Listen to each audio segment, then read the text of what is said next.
So apparently, when you trace the roots of AI back a little ways, 100 plus years ago, a lot of what you find in machine learning, you find in another discipline, and that discipline is eugenics.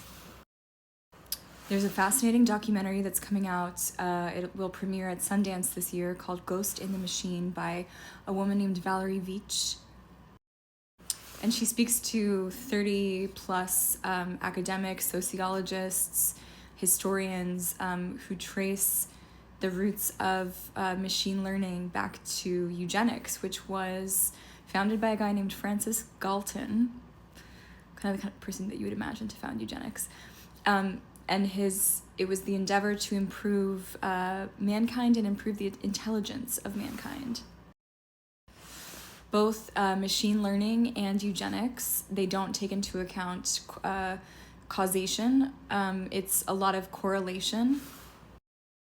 So they'll take a data point that makes sense to them, like how long a nose should be in an ideal human, and then they'll create data points around that and judge people and sort people mathematically into groups based on that data point. What I love about this documentary is that its goal is to destabilize the idea that superintelligence is necessarily the savior of humanity. Valerie explains that machines are not thinking, they're just engaging in pattern recognition. They're just algorithms processing data.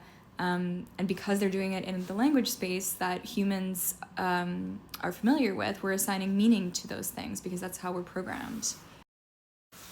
So I guess it's not surprising that Grok is like a Hitler-loving chatbot, because Hitler was actually inspired by a lot of these OG eugenicists so Galton was the first one, and then his protege was a guy named Pearson, who was the father of statistics.